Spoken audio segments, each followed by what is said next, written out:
We are live, and before I welcome our guest, I'm going to just reduce the music and check if I am check 1 2 if I am live on LinkedIn, and I am already live on YouTube. I think I'm going just to monitor LinkedIn, and then just checking how are you feeling, remembering that you are a remarkable leader.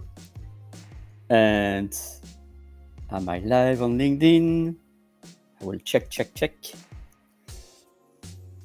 Happy to welcome you. Yes, I am live on LinkedIn. I'm going to cut the sound here. Yes. So welcome everyone. Welcome Mike. I see already April and Mike are on fire. And so I'm happy to allow you to go on stage. So right now I'm going to cut the music. And before I welcome amazing human beings on stage, I would like to and welcome you live and welcome also the replay team that will watch later on. And just a couple of announcements. I am presenting Rebel with a Cause. I am a co-author aside 19 other co-authors, and this will be dedicated to Jess. And we will have a session tomorrow evening, US time, with CJ explaining our launch. And so I am also part of the 50 Inspirational Connections.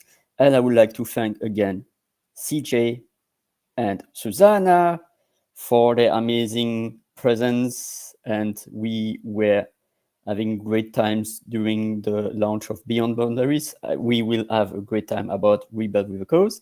And last but not least, thank you also, Jenlin, for this amazing logo that I will use more and more. I am on fire right now. And last but not least, thank you also, Mike, for his amazing community of the Hounds of Business. The Hounds are amazing. So with that, I'm going now to welcome on stage Jackie, Tabatha, Hello. and Kristin, la la la la la, and Sharon and Michelle will join probably a bit later. I don't know about Sharon, but she told me that she probably have another thing to deal with, but hopefully that she will join. And after 62 minutes, I will open the stage with the public so that we can have also discussion between those that would like to join the stage. And Jackie and then Tabatha and then Kristin, feel free to present yourself. Oh, you want me to go first? Yes. Okay. Hi, everybody. I'm Jackie O. You ladies and gentlemen already know me, but for anyone else out there, um, I help people to find their divinity without sacrificing time, flavor, or sanity, and that includes tutoring students. By the way, which is why I love to be part of this community that you are having today to talk about education and students. I myself also am a mom, so I have a 15-year-old in high school, and so I help her with her studies. But what could be more pressing than to talk about the future of our kids and how we can make it better? So I will pass the baton to someone else. So thank you for having me here. With joy. And now it's your turn, Tabatha, and you are on mute. I just want to say Jackie O. I think that's such a cool name. Anyway, my name is Tabatha Barron, and I am the creator and founder of Keeping Your Kids Safe. Because of an incident that happened to our family, I decided to create a platform that allows each child to effectively communicate their way home. Parents get real-time text messages during that dismissal process, allowing each child to feel safe as they go ahead and make their way to their next destination. The beauty of our program is it does cover 100% of the school population. That means that in an elementary school campus walkers and bikers, car riders, childcare bus riders, and yellow bus riders all get scanned off of an elementary school campus, and everyone is safe at home. Thank you. Oh, Kristen's now on mute. You are on mute. You are still on mute.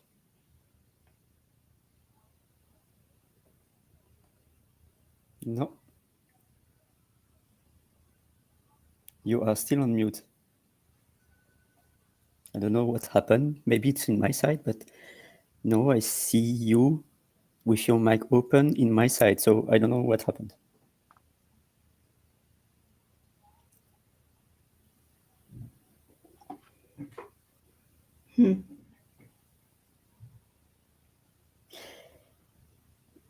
Well, in waiting that Kristin recovers her technical voice on Restream, yeah, I don't know neither, because in my side, you are mic open. So I don't know. It might be in your side. Everyone is able to hear Kristin?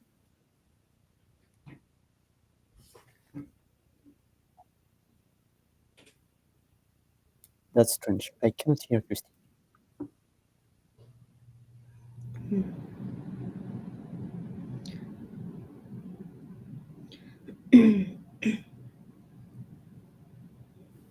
Hopefully reconnecting, she'll be able to have sound.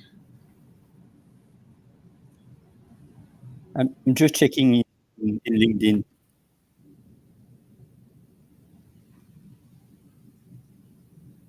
No, in LinkedIn, it's also on mute, I think.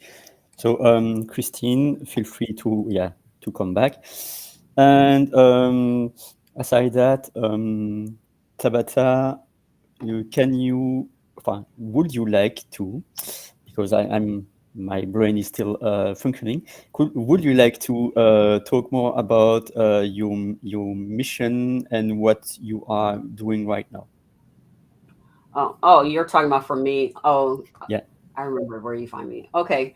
Ultimately, I'm all about child safety. So my business is about the dismissal, the transit to and from school for any child, K through 12, but primarily K through 8 is a target, right? To make sure that they make their way home.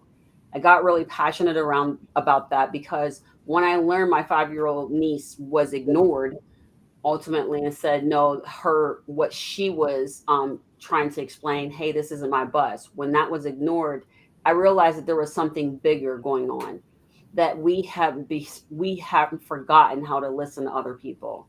And so the only thing that adults seem to listen to is technology. So adding that in actually will help to bring that forward for other people. But in the process of all of this, we started to uncover other things, and we realized that the numbers are getting lower in school. Kids are struggling to go to school. And then my mission started to expand.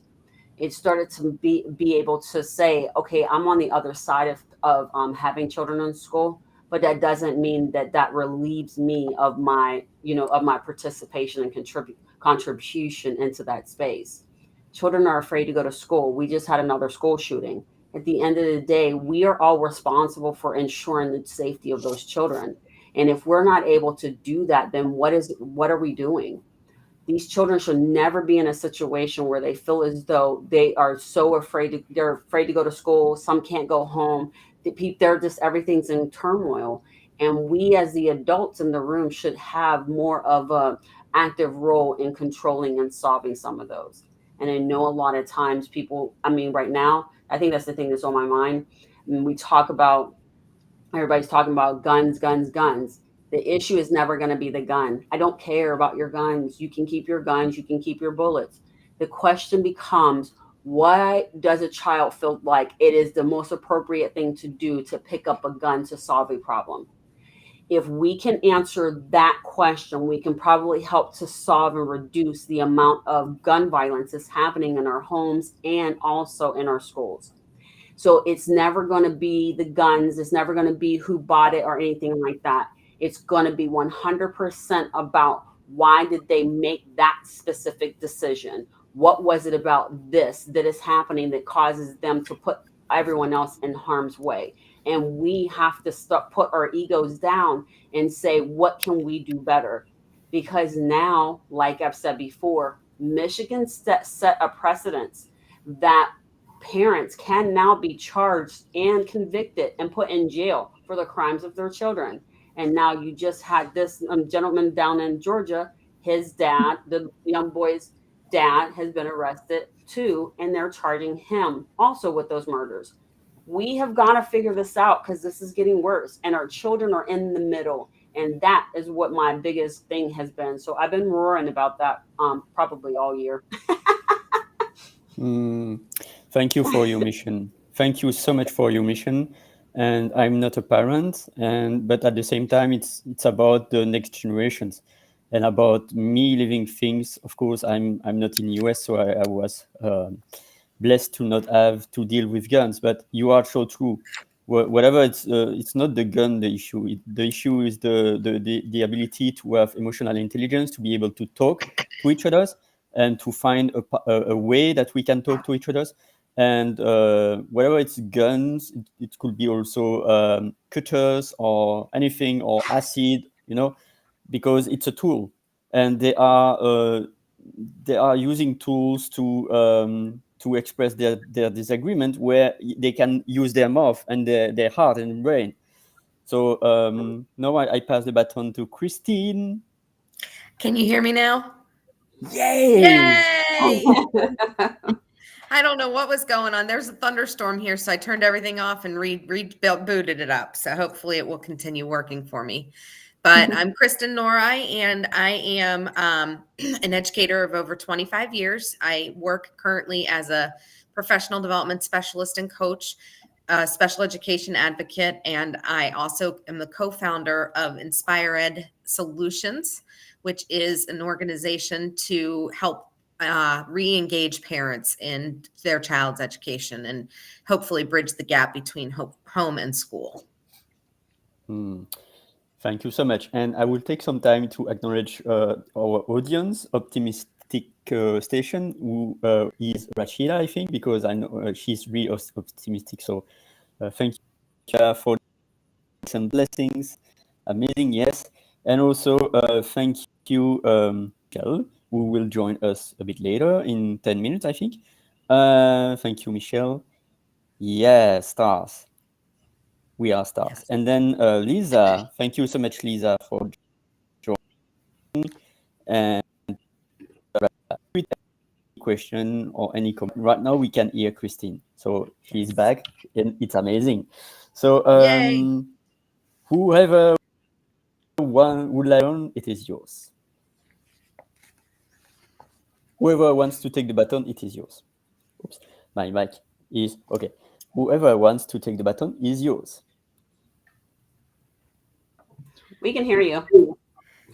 All right. So if we continue on, so at the end of the day, this all stems probably from some type of mental health crisis, right? So no one wakes up one day and makes a decision to do something so harmful to so many other people. But good job to those students and that team for what they did, because they acted pretty fast to get to only have 4 people die in that situation. But it leads you to ask the question, what is happening that our children are choosing a different path?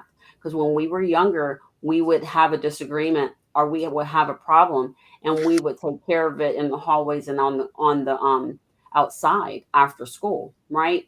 And that's not happening anymore.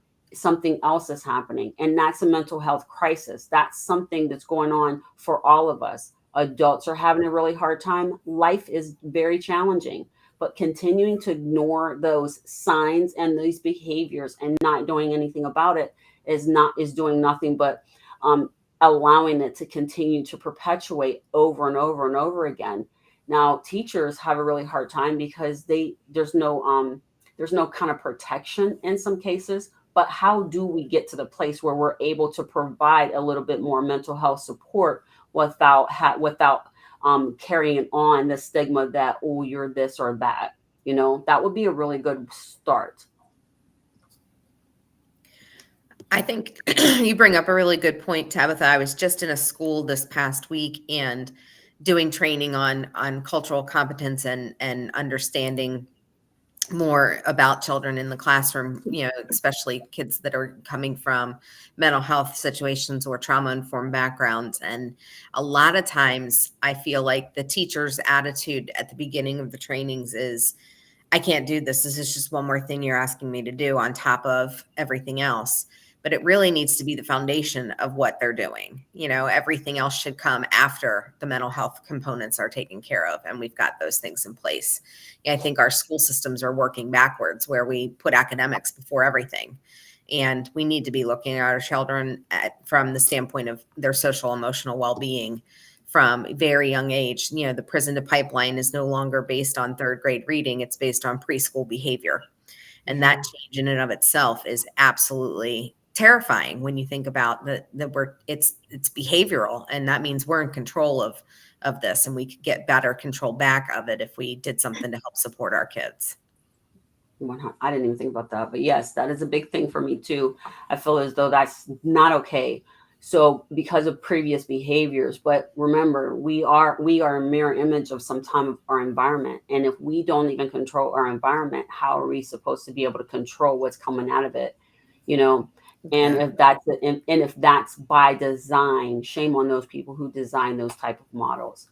But it's our responsibility to look around and realize it's no longer working. So what do we do to get out of it? Absolutely. I love all these things that you're both talking about, Kristin and Tabatha. And I absolutely agree that the scope of what is all around being educated in our schools is so much more broad than simply just the academics, which I totally agree with. I have a special, unique situation for what I do, in that I go to people's homes or I go meet them at a school, but usually that's after they've gotten to a point where they know that we're on track and we're doing what we need to be doing. But I go into the homes and I always kind of evaluate the whole situation, and obviously not every kid is able to get a tutor to come to them. I'm sure that's a certain slice of the population, and so I see a different whole category, or just a different group of kids than you all do. And so what I try to encourage the kids, first of all, is to talk to me about what the biggest problem is. What is it that's really challenging? Basically, why am I here to help you? Your parents seem to think that there's a problem. And so I'm really grateful that I have the skills of also doing therapy, polarity therapy, and Reiki and healing work, because then I can step back from the academics to really listen in also. And it's interesting because, of course, the parents oftentimes say different things than what's going on with the kids. And so I need to be the conduit to help with the communication with that. And I think that's where a lot of the problems are. Either the kids don't want to listen to their parents, or they only listen to their parents and they don't want to listen to the teachers, or it's the opposite. So I don't know if you're finding that too, but last year I had to take or I should say last semester, back in the springtime, I had to take extra time with this one particular student because we literally could not figure out what was wrong. And after a while, so I think that it involves a lot of communication with teachers, kids, and the parents. So there's like three involved. And I always encourage the kids, listen, no matter what I say, I need you to talk to the teacher. You've got to ask them these kind of questions. And if we're not clear, then we're not able to help. We need to get the assignment done. But if we're not clear on what the teacher is actually wanting or needing, then we have to ask them. I don't have direct contact with the teachers myself, so I rely on the students to talk to you ladies. And I'm not in the classroom. Oh, okay. I can't be in the classroom. I'm not interested in being a teacher. I just feel like this. Here's my deal. Home is teacher number 1, school teacher number 2, community teacher number 3. At the end of the day, everyone that this child comes in contact with will teach them something. It'll teach them something negative or something positive. It just really depends on the engagement. But we all are responsible for this, because when we turn blind eye to certain things that people are doing, that's contributing to this, and then at the end of the day, people want to silo everything, and that's why things are getting worse. So you're talking about a group of children that you handle and deal with, but at the end of the day, so that's a different subset of students in the public system, right? And we get that. But the mental health aspect hits all of them. They're just in different realms. So your group will have it, and pushing children to actually go and talk to people who they may not feel comfortable talking to, but they have to, is actually anxiety inducing. So what do we tell them? What tools do we provide to them that gives them the ability to be able to have that hard conversation with someone who and they're very uncomfortable? And that's going to be K through 12. And even as adults, we all have a hard time doing it with some people. We don't always want to be confrontational, and some of us don't have the tools to do that.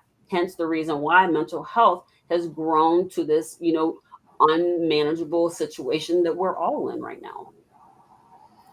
Well, you bring up a really good point, Tabatha. The other thing that I think it's important to mention, the World Health Organization says 1 in 7 teenagers experience some sort of mental health disorder.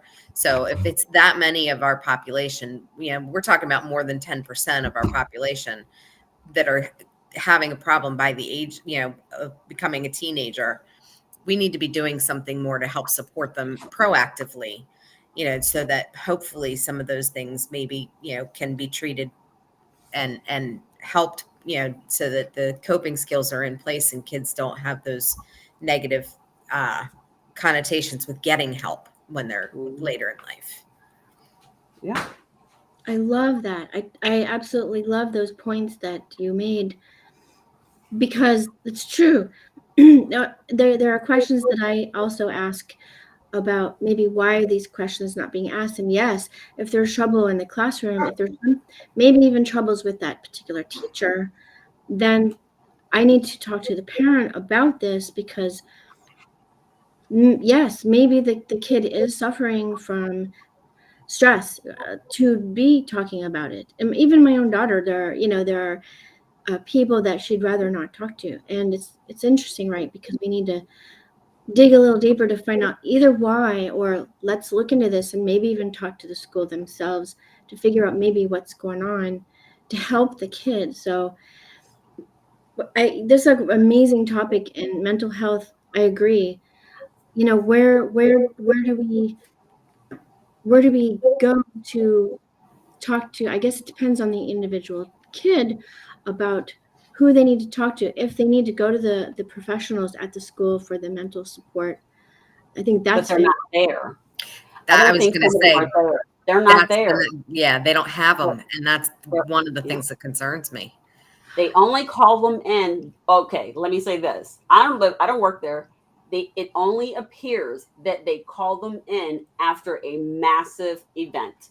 So every time there is a major event that happens at a school, they will call in this group of people that come and hang out and try to help those grieving specialists and those counselors and things. But they only call after a situation. But ultimately, mindfulness, I think every teacher has 3 to 5 minutes to do attendance every period.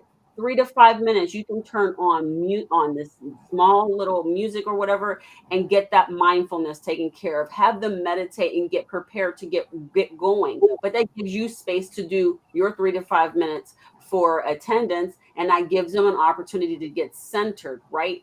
But then that's a tool that can be used in a school, and it doesn't cost anything, and it helps people to get ready to receive and not have these things. Because these grief counselors, after the fact, man, PTSD is something fierce, and anybody can get it.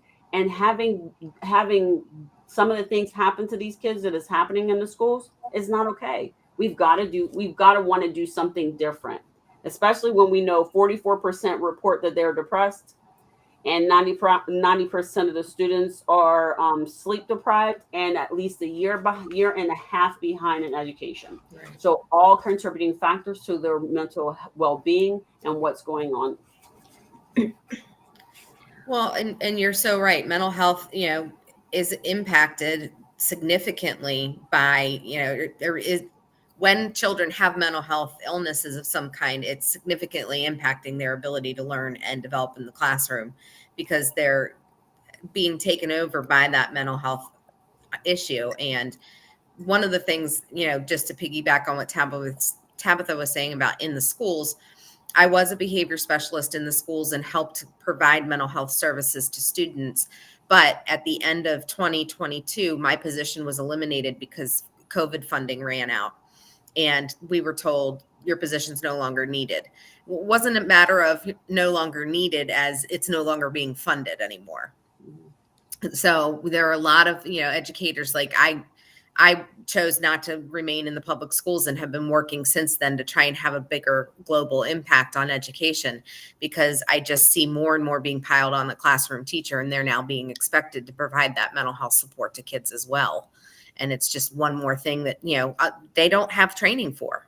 A lot of them, a lot of schools are starting to get on board and do more training for social emotional learning and that kind of stuff. But it's new to a lot of teachers, and it's, feeling like just one more thing being put on their plates.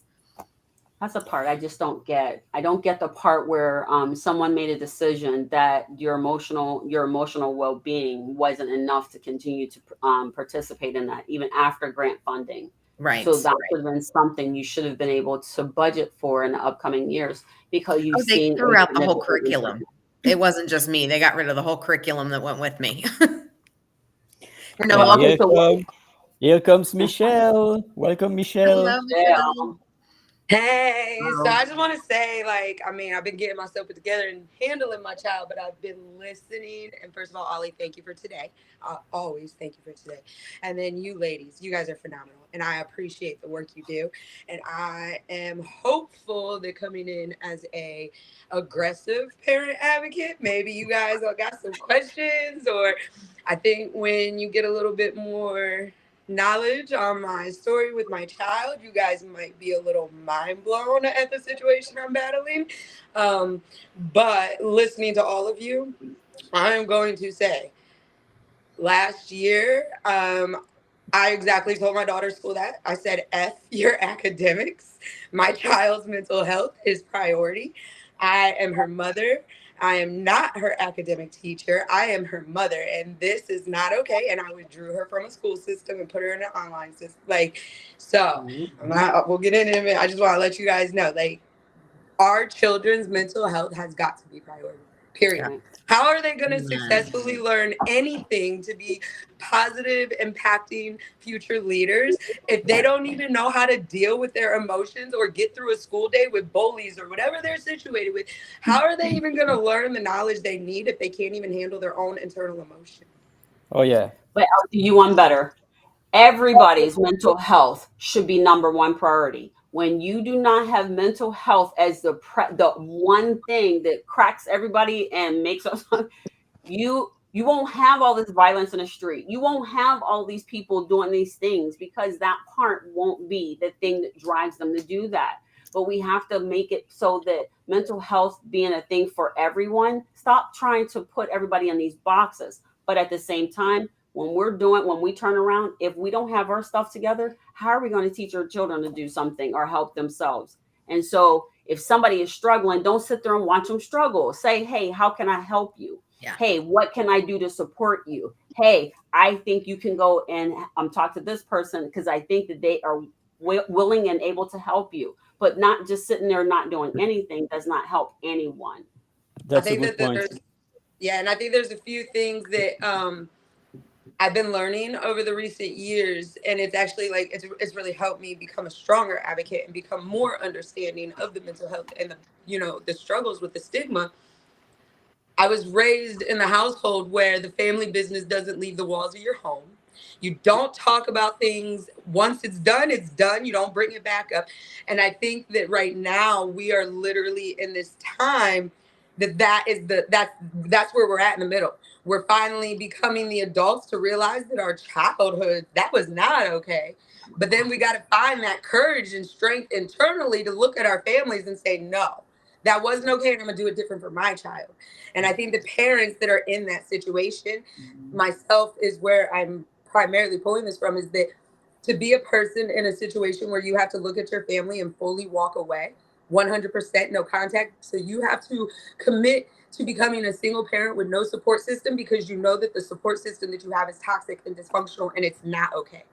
I had to make that decision to walk away when I'm like, what the hell am I exposing my child to? Only thing I'm doing right now is showing her that just because people say this is family, it's okay to be treated like this as a human. And I think that a lot of people that's a scary reality. And I'm not gonna I was scared terribly, but I knew it wasn't about me at this point no more. I mean, it was, obviously it's gotta be, but I had to ensure that I was doing mindfully what was gonna be best for her. And a lot of people in our age range, I'm not saying I feel old, so I hope I don't think you all, I'm not calling nobody old, but I'm just saying, I think that, my generation we're in this gap where, you're pulled one way and then you're pulled another way and you're stuck in that middle battling for what's right. Yeah. I think we spend the rest of our lives trying to get over the first 18 years of our lives, right? And Yes. if we're looking at that right now, if we as the adults are saying, oh my gosh, the first 18 years, I don't think that was okay. Imagine what your children are going through right now, because there are still things that we do to them that are still not okay, but we can't undo all the things all at once because we don't recognize them and they have to come in stages. Yes, and I will say something. It's about also. It's not okay to normalize. It's not okay to normalize things that are toxic. And I will say also the children are not only learning within the classroom. Children are learning 24/7 within the family house, within the street, where even before or after school. Because I at my time there was also parents that was not able to drop their kids at school on time.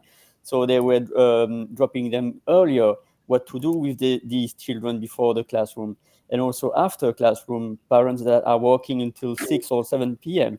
And so the children are within the school, but outside of the classroom to make homework or whatever. So it's all these aspects. And when they are not safe at school, they are safe in, and even if imagine in the family household, if they are not safe there, and in the street, if they are not safe in the street. So it's like also I was during my neuroscience coaching path, I was learning that a child or anyone in fact cannot learn if the amygdala is triggered, if it feels unsafe.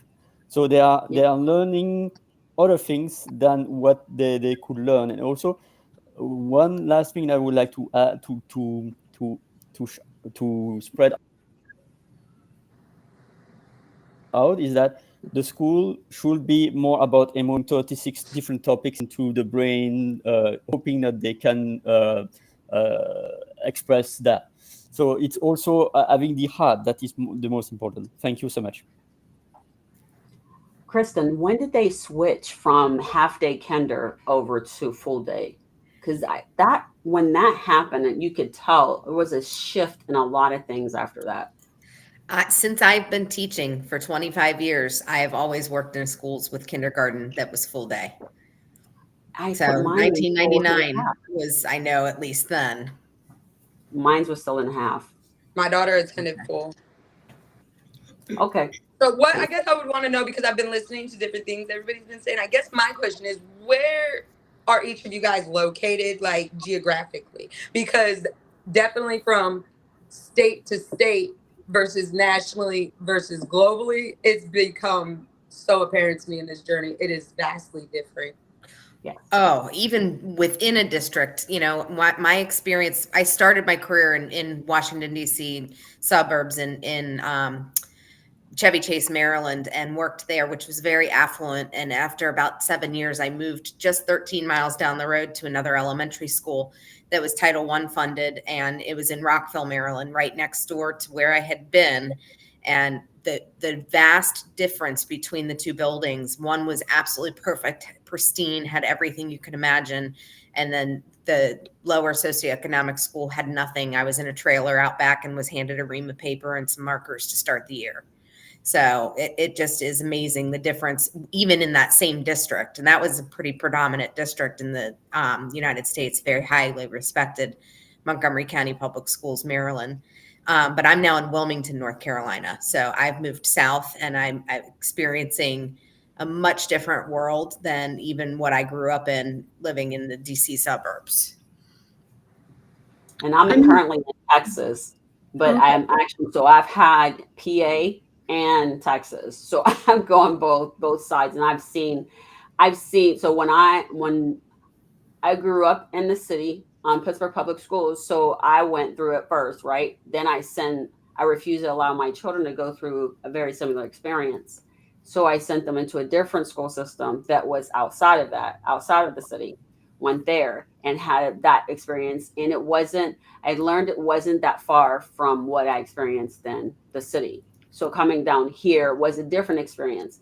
And over time, we started to notice those same elements creeping in as well. So it just really depends on the leadership and what that area wants to project for the children. So if they're looking for a better outcome, I'm noticing they'll add the money into the schools and their environment. They'll go ahead and do the investment where it counts the most, and parents are happy and satisfied with what's happening. But if it's an area where those people are not, that's not their primary, I think there is definitely a difference. Where you live at, do they do the levies that during voting for the parents to have to decide on the additional money, things like that? So you're talking about the bond. So yeah, so they do bonds down here. So I know the one district just did a bond. I don't like the way they do these things, but they bonded their area for $1.2 billion. And I was like, why are we doing this? What are we doing? So you're pulling so much money, forcing the families to go out and have to make more money to keep that money intact, to keep their children in a school. So it's this catch-22, and everybody's caught in their hamster wheel, and the child is in the middle being pulled. Because if you think about it, if the parents have to make more money, they have to trade their more time for more money, means that they remove that time from the child that is impacted more so by the person that they're with, right? So the more time with somebody that you don't want them with, and less time with you doesn't give you the ability to pour into your child everything you want them to have. And you then start to beat up you kind of go back and forth between the two. But yeah, okay, that's it for me. Like the crazy thing is though, like, see, you guys are all on the professional side of it, and I'm on the parent side of it. And you go to vote, and you see levies, and you see them, campaigning it and trying to justify it, because always they're going to tell you all the greatness that's going to come from it. But what I've learned through the years, that there's a lot of withheld information that's legally allowed when they're doing these bonds and levies. And that if the parents actually took the time to really begin educating themselves and digging into the realities of these from a parent side, and maybe if the professional side, maybe kind of, I'm not saying you guys aren't woke, but like, wake up, realize these parents are not aware. Like, why? But like, awareness and education are the two most important things if we want to create a change that is going to impact in a positive way. So like, how are you guys, like, you guys will be upset if levies don't pass because you didn't get more money, but then we're sitting here as parents like, that $2.7 million levy just passed not even 2 years ago. Why could you need more money when I'm still seeing my child go without things and struggle? Like, this don't make sense. Help me make it make sense. And that was why I asked that question, was because it's awareness and it's knowledge, and it's having the uncomfortable conversations that have to start happening. And it's Jackie, I want to know where you're at too. I want to get your. But one second before you jump. Oh, yes, I wanted to say something before. So you talked about the fact that it's parents. No, wake up, people. It's the whole community. You don't have a child Just because It's the you do not whole have a child community. in the system does not mean that those taxes don't come out of your pay. So if you are in an area and you do not, and you notice that those kids don't have no manners, no behavior, bad behavior, they have behavioral issues, kicking over your trash can, throwing trash out, things like that, you can kind of start to tell what your schools are doing, because that behavior is not, those type of behaviors are fostered in places where it's acceptable. So what I'm saying is that a lot of people are like, parents. No, people. If you own a house, you have taxes that they are charging against you. And if you are not paying attention, $1.2 billion, and you working harder, and those children become your employees, or your dentist, or your doctor, or the person who cuts your grass. And literally one of the school districts my daughter was enrolled in previously, so long as your child is enrolled in their school district, your property tax is automatically getting additionally charged because you have a student in the school system. And people don't even realize that, because they'll just get their property taxes and they just go pay what it says is due. They don't actually look at the itemized what they're, so you're voting in more levies and bonds, you're paying higher property taxes as is, and now what they're doing is going to raise the property tax even more for the community as a whole. It's mind-blowing. Welcome, Crystal. Feel free to introduce yourself. Thank you very much. And first, before I introduce myself, all I can say is thank you, Michelle. Thank you. Oh my goodness. Thank you so much for that. I stay on that soapbox because I agree. It is the people, it is everybody. My sister-in-law is a teacher and I'm a parent and everything that you're saying is so true. Especially in the Midwest, it's really bad. And where that money gets allotted a lot of times is to BS things, and they get rid of good programs here. And nobody's questioning it. Nobody's questioning it. Mm-hmm. They got rid of this math program that my sister-in-law taught in that was to help the kids that are slower with it. Okay. And said the funding is going to get building a new atrium at the school. Whiskey Tango Foxtrot. Trying not to curse, but you know what I mean? Thankfully, she was able to go back to teaching 4th grade instead of completely losing her job as a teacher. But it's stuff like that. You know, all kids learn different ways. I have a art therapy certification because I wanted to help kids be able to express themselves through art and understand it and everything, you know? And as a parent, my daughter was in the ESL program. Everywhere has a different way, but she was in the program because she was behind. And thankfully she had some really amazing teachers and is actually now fully up to speed with her age group and everything. But it's not always that way. And what Ollie was talking about with his chapter for Rebel is so true, because nowadays, especially here in America, they just push the kids through.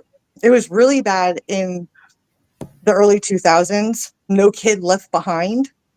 No, you're not doing these kids any favors by just pushing them through.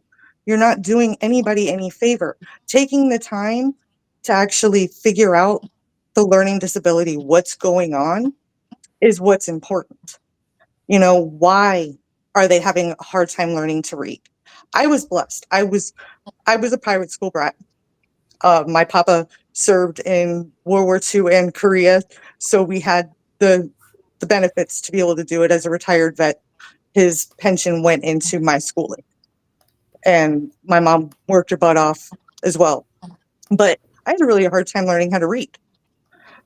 But my teacher set up a special group for us that had a hard time and got us up to speed. And after that, I became a speed reader and couldn't stop me once I learned. But they took the time to actually figure out, okay, what's wrong? Where is this? And I think that's what's missing a lot in the public school system, is because there's so many kids, they don't have the time or the energy to put into into our I kids. don't really, and it's not to interrupt you, but I really don't think it's fair to really just say it's one specific thing. I think that, I mean, and this is just my own personal experience with everything that I'm dealing with. And just for the record, I am in 2 different legal battles that are currently active. So I can't, I can say things, but I have to be careful what I say. And I can't go into detail because it is an active litigation against not only the local school district, but as well as the mental health organization that they contracted with. And I think, yes, it's the time they spend, but that's just one thing. You can't go in and resolve and find a way to give these teachers more time with students when other issues, that's the Band-Aid on the surface. The time and the money are the last issue. It is not the time and the money. It's the education. It's the willingness to do the work that's needed for our children. Like, Miss Jackie, tell me where you're from so I want to make a point. I'm in Phoenix, Arizona, and we Like, you've been have, there the whole time? well, I don't know what whole time means, but I've been here since. I mean, like, different. Have you? How they were saying, like, they've been in different districts and that type of thing. So I mean, my daughter has been in basically the main one school district, but I do see. I mean, obviously the politics and everything around. It's very interesting to hear and see a lot of our state is very, very diverse in education, as in, by the way, we have a lot of Native American schooling. They're totally segregated. That's a whole other thing. And I hear that their situation is very not good. So I can't even imagine. I mean, but I'm not even seeing it. So, but I do know that it's very different.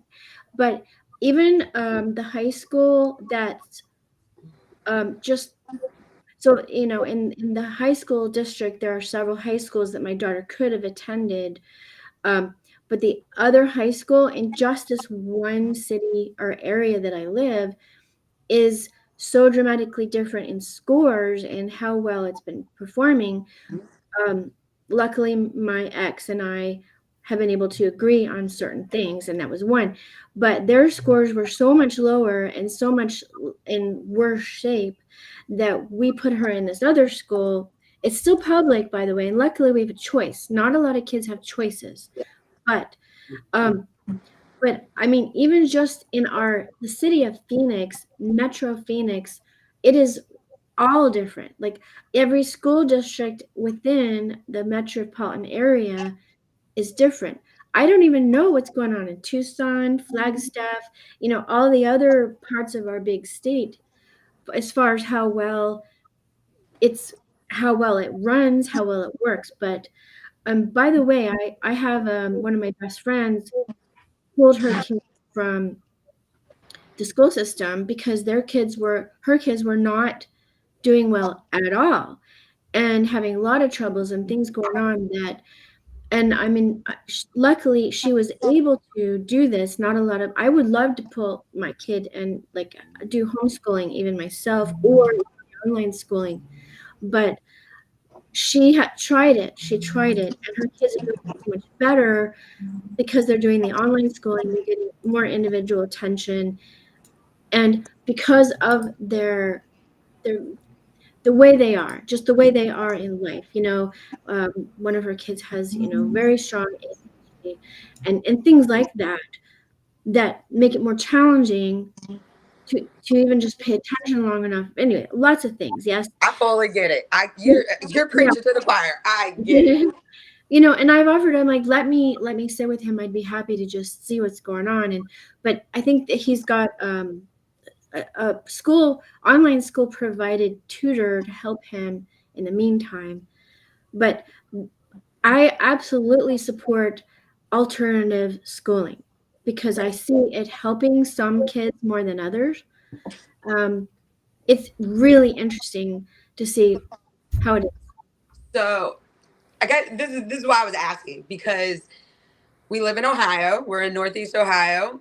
Coincidentally enough, I live in the city that back in I believe it's like the 1800s, Akron, Ohio is the one that laid out the public education plan that is still currently being used nationwide.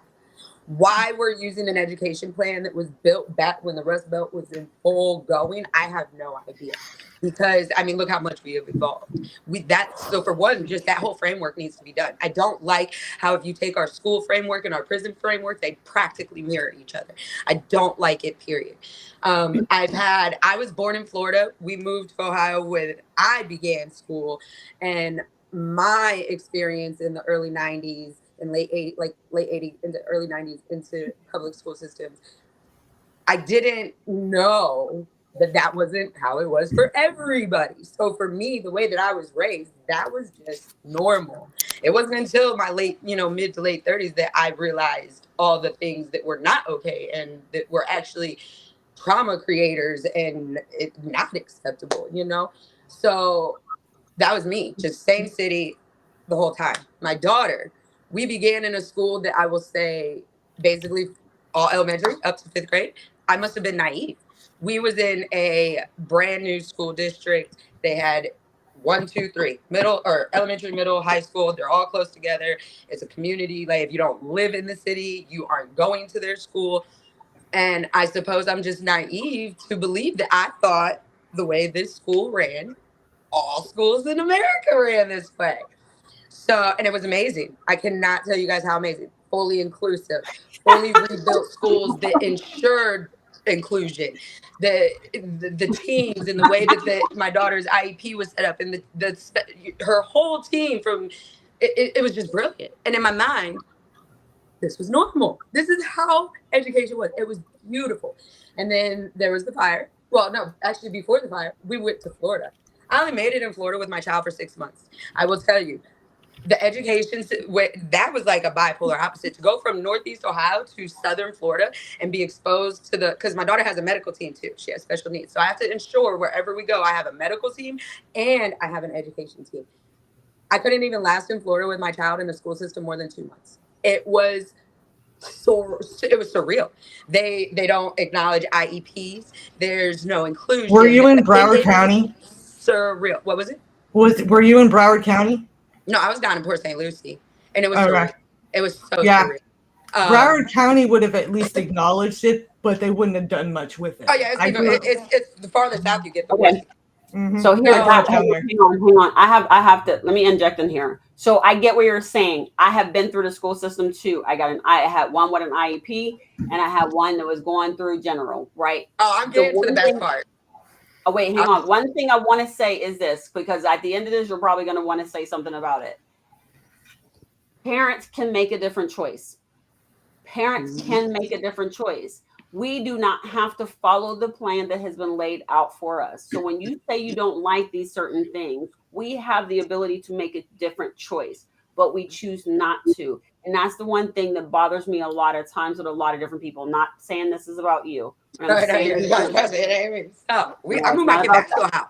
I brought her back to Ohio. Like, oh no, I have her education and medical has to be first. Here's the thing: you don't have to put her in school. Put her in just like you did, but it took so long to get here. And I think sometimes I just want to say, I just want parents to know that they have permission. You have permission to do what's best for your child. And that does not always mean that it's got to be with a school system. Yeah, so we came back to Ohio, and then there was the fire. So we had to enroll for 6th grade this past year into the school district that was by where we were living post-fire. This was when Florida's different. That's a whole new state. I can understand the difference in states. But to go into a school district 7 miles from where we just spent all of elementary, and we're entering middle school. So like my daughter had an IEP through elementary. We graduated to a 504. We set up an IEP for the 6th grade, not knowing we was going to a new school district because we knew we would need to transition back to it. Like her team was beautiful. So we start this new school system. We're ecstatic because the mental health company that the original school contracted with is being contracted with here. We thought we was about to have this smooth transition. School started mid-August. By the end of August, I was already requesting appointments and meetings with the full team because I see my daughter's mental health slipping. By end of September, I had this said meeting. By October, my daughter was suicidal. By November, I was losing my mind. By December, I withdrew her from in-person school. By April, I found out that the mental health provider that was contracted with the school lied to the Medicaid system and received 22 payments for services never received to my daughter. Well, my daughter's suicidal and her new counseling is being denied because they're paying a counseling service. Yeah. So I am aggressively advocating. Now, I can tell you that this year, because parents don't know that if you get an IEP, you can't be refused. If you request an IEP, they don't have to give it to you, but they can't refuse the appointment. They can't refuse the request for the assessment. I have it in writing multiple times. They refused it. I have it in writing that I have so much receipts. But my point is, like, I learned through this process if a school, at least this is in Ohio, and I don't know if it's just certain counties, but if a school is unable to provide your child the education that they need, and they need to be transferred to a behavioral school where they will get mental health support more than the academic, right? Yep. The school basically has to admit that they can't do it, and they have to pay a huge fee for this to happen. But they don't tell parents this. And it wasn't until the moment I found this out that was when I went into overprotective psycho mama. I went, you are refusing to acknowledge my daughter's suicidal mental health and failing academic needs because you guys don't want to pay a fee? Or like, and I lost it. So now we have lawyers, and now there's litigation. But because they refused the IEP, they have what is called a JP scholarship. You cannot apply for the JP scholarship to help you pay the $45,000 to $75,000 tuition required for these special schools without the IEP. So this year school started. I've had truancy officers at my door, like, why ain't your kid in school? I was like, well, ain't no school around here open enrollment. My daughter's mental health and her special needs, she needs in-person schooling with peer-to-peer socialization. I can't do this. She can't be around only adults. This is not healthy. But I have nowhere to put her. Parents need to know, like you just said, take me to truancy court. Here's your receipt. I'm advocating. We are in legal litigation. You guys failed my child, not me. I picked up the pieces when my 11-year-old daughter told me she wanted to die. Okay. And I did it alone. And that was your fault because I told you at 2 weeks into school that she needed her consistent therapy appointments. That was already happening all elementary. You guys had all the records. And that is my situation. Like, I don't know if that helped. It's rough. And it's the things that I educated myself along the way. And I learned, like, I was assigned a school advocate to be told, like, you've done more than we can do. You know more than I know. And girl, like, you need to come work for us when you're done with your legal case. Good job. Because a lot of parents don't do that. And they are now happy enough to be able to do that. So I'm very proud to know you now. I know that because there's not a lot of parents to do that. And I had to do it too. I was fighting the school district about a bad placement. It's okay to make mistakes. It's what you do when you define the mistake. What you do with it is what determines what type of integrity you work with. And a lot of parents, we get to the place where we feel like we have been told for so long that certain systems, we don't have the right to suggest, encourage, and demand certain things, right? And that's what the problem is. And I'm here to tell you, you do have that right. You have the right to say, this is not working for my child. And because you cannot meet the standards in which I expect you to meet with the academics for my child, I'm worried about their future, right? The right now doesn't matter. I got that covered. But her future, if she can't make money, if he can't make money outside of this, it's her future that I'm concerned about. And if you can't help me prepare them for their future, you can't be the partner in my life. So listen, COVID came. I learned in that moment, I am not an academic teacher. You want me to teach my daughter how to keep a house clean, budget a checkbook? I got you. My daughter, I was never taught Common Core math. Do you know my daughter is so with her beautiful neurodivergent mind? Mom, that math problem is wrong, not because we have the same answer, but because you didn't use Common Core. how am I supposed to argue with this? I don't know Common Core math, but I learned then. I'm not an academic teacher. I feel our teachers are underpaid. I feel they're overworked. I feel they don't get enough validation and credit for what their role is in our child's life. You mean to tell me I put my child on a bus at 6 a.m. and she comes home at 3:30 p.m. and you think this is what our teachers and our education is worth? Well, sorry for interrupting. Sorry for interrupting. I noticed that Tabatha and Kristin have to leave in a few minutes, I think.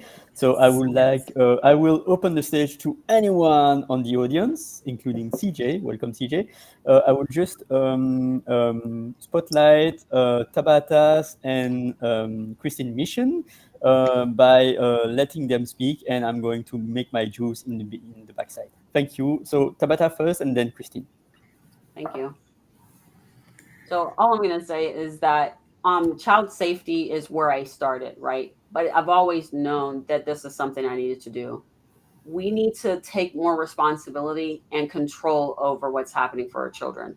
We can't sit idly by and expect other people to do what we expect and what we would want to do, right? We have to take an active role. Just take a look at things around you, right? When you think in terms of your child and what you want for their future, if it's better than what you're sitting in, you got to make sure that they're prepared. And that's their safety, that's their community and things like that. I will end like this.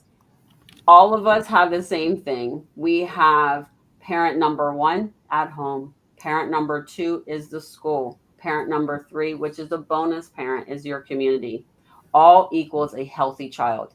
There's never been a child that has not had that type of love in all of those areas, not make it to the end and be happy and satisfied and thrive.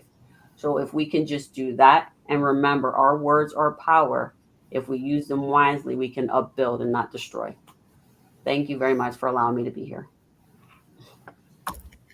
Love it. Love it. I would just piggyback on it. It takes a village, which is the first thing that came to my mind. You know, I want to help bridge that gap between home and school that has created that us versus them environment and get rid of that. Remember who it's all about. It's about the kids and doing what we can do to help support the kids as much as we possibly can. So the more that we can do that, the more our children are going to benefit from that. Thank you so much, Ollie, for having me on today. I do appreciate it. With joy.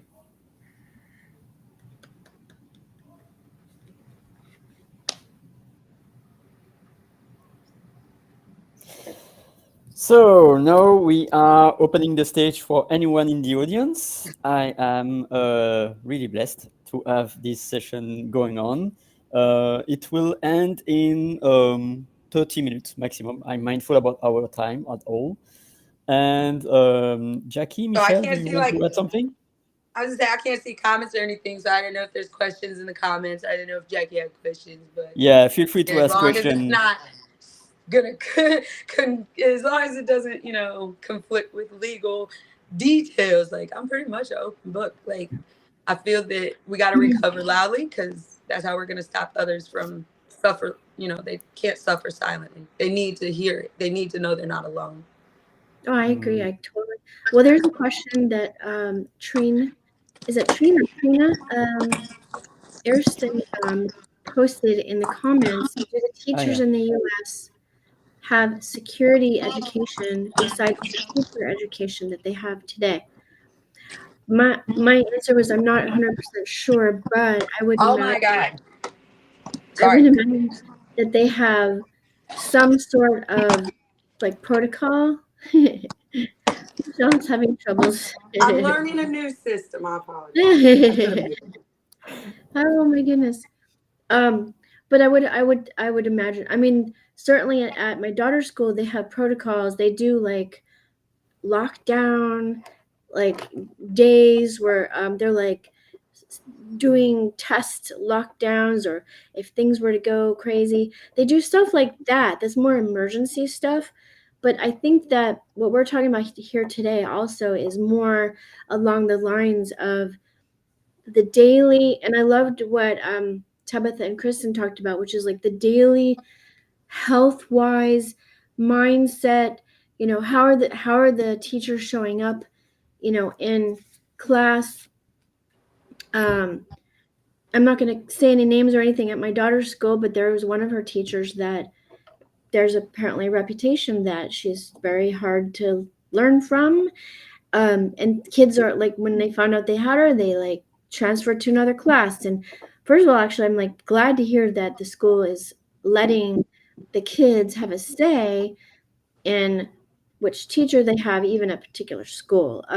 But the way I look at it too is if we can, as parents, do our best to hold the fort. I mean, I love what Michelle's doing. Absolutely, we have to be, we have to be mama and papa bears, because it is ultimately up to us to take care of our kids and make sure they're okay. That's literally our job.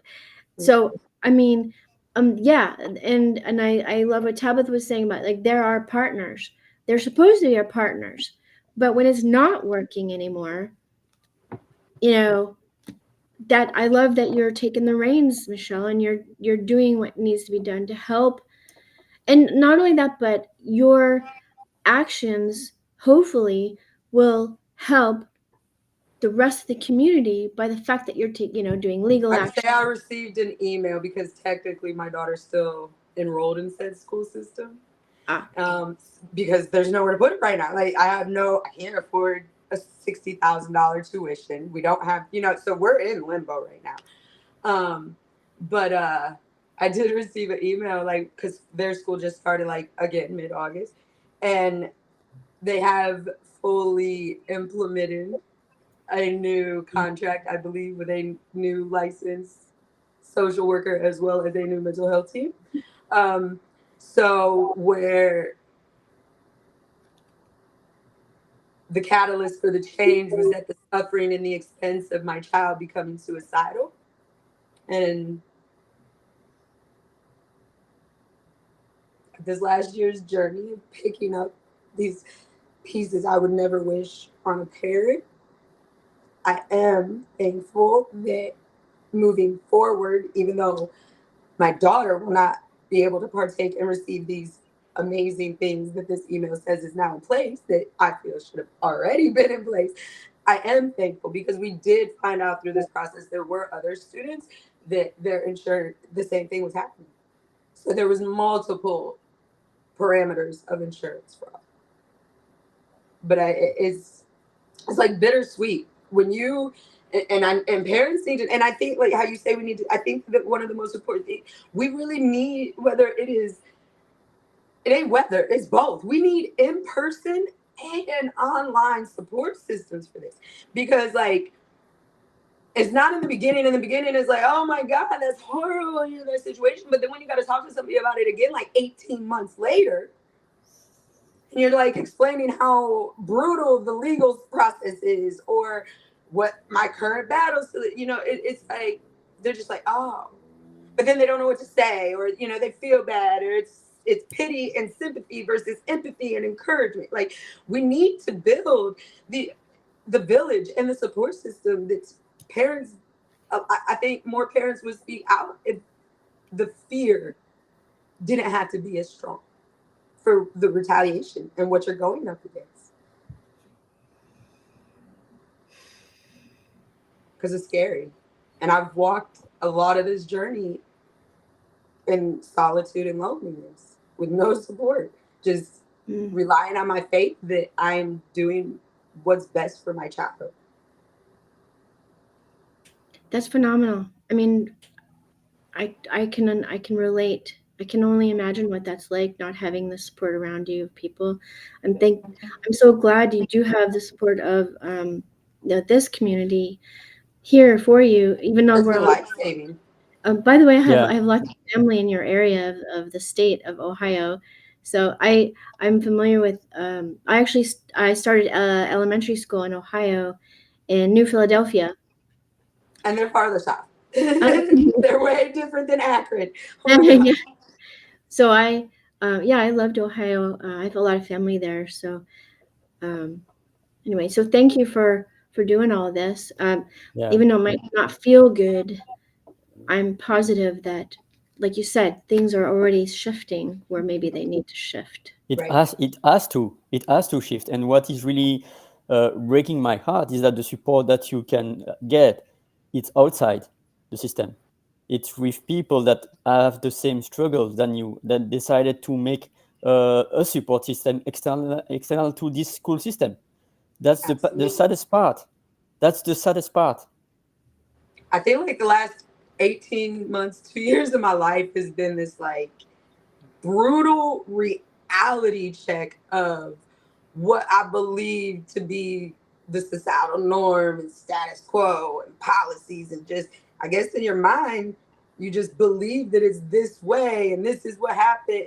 But then when I'm firsthand living and experiencing the reality that is so opposite, it you can definitely get lost in your thought. I'll say that. You definitely question everything. Yeah, and it's not only about the schools, it's about the whole society that we trust. But when we realized that I was reading a book, not reading a book, but aware about a book that I could read one day, is about someone who worked in the industrial food industry. And he left and he wrote a book, If Only They Knew, or something like that, a title like that. And it's because what they use in the backside to replace quality food by introducing synthesis or whatever, and they are even not obliged to do it on the labels. And of course, Yep. I'm using an off topic, but the thing is the same. They hide things. They hide things to the people, they hide things to the parents, hoping that the trust will be there. But then information is getting out sooner or later, like in the tobacco industry in the 60s, or anything that is related to bad practice in the 60s and the 70s, it came out. And so I think the trust is less and less and less. So to replace this lack of trust of this system, we have to build a new system on our own through people of goodwill. And that will hopefully make a shift and be integrated as a whole in the system. But before that, we have to be the rebel to fight against the system that is in place, to say, okay, look, what you have done, what are you going to do? If you are doing nothing, then it's up to us to do the things to make it better, because it's not it's for humanity. It's to level up humanity. So I'm eager to read your story, Michelle, because I'm sure you were talking about that into the book Rebel with a Cause. And my theme was education also, because not only about my business, neuro language coach, but also because I would like to see the children in a better state than it's right now, and to not only agree to what the system is putting on us. We have to question the system if we want to level up this world. I think my theme of my chapter is it's not like just schools or just the judicial system or just family dynamics. Like, I mean, my theme will give the reader a pretty good dipping their toe in the water of, I've had to be a rebel my entire life for every aspect of life. So it's true though. It's like until, and it's not just education. Like, this is socioeconomical. It's until there's transparency and accountability and accessibility and basically a revolution. Like, it has to change. The longer that we just sit back and allow it to be how it is, like I had a pretty heated conversation a few months back where, somebody's just like trying to wrap their mind around the legal aspects of my situation and just how they just don't believe it. And it's just like, well, how would the government know to investigate a company if nobody reported it? If they didn't suspect something was going on, how would they know to do an investigation? So how would the Ohio Attorney General know that this mental health place was committing Medicaid fraud if nobody told them? Well, guess what? Call me whatever you want. I'll be the snitch. Like, this is my child's life. I'll do what I have to do. This is not okay.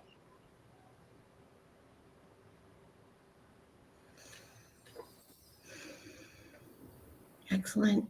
I'm glad you did. Y'all silent.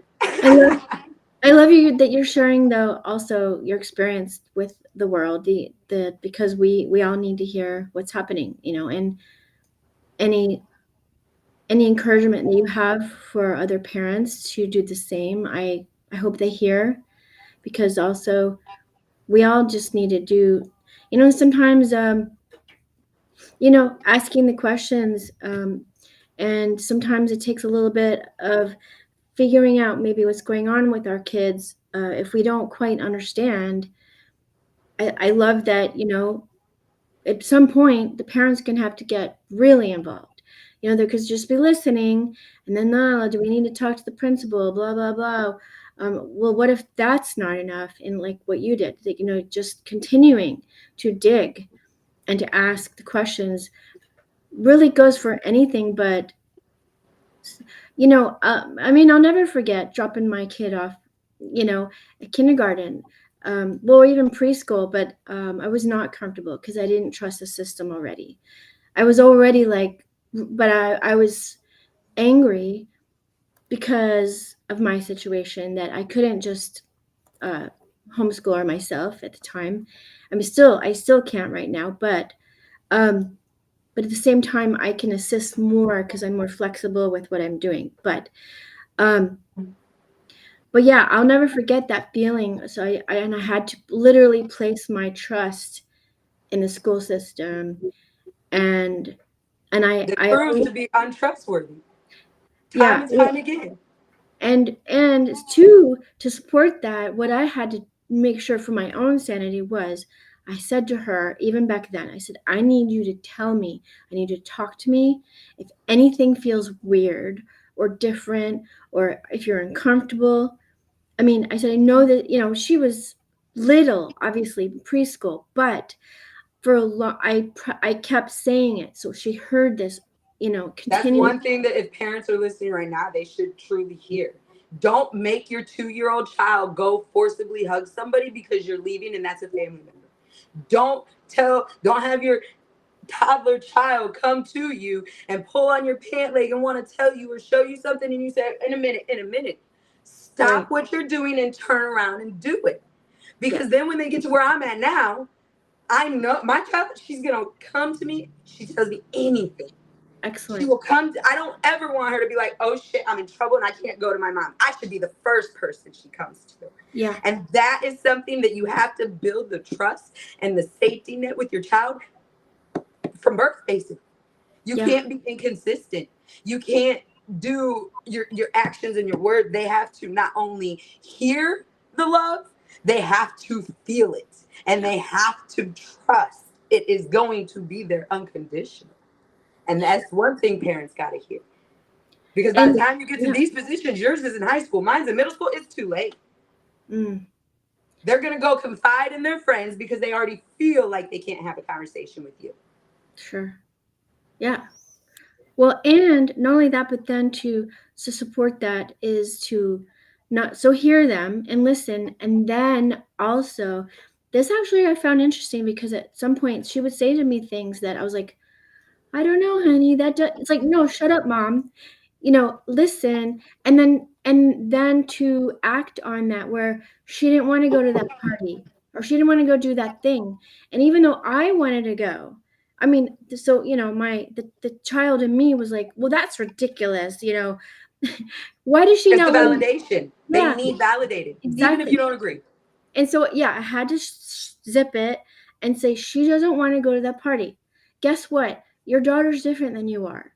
And she's following her intuition.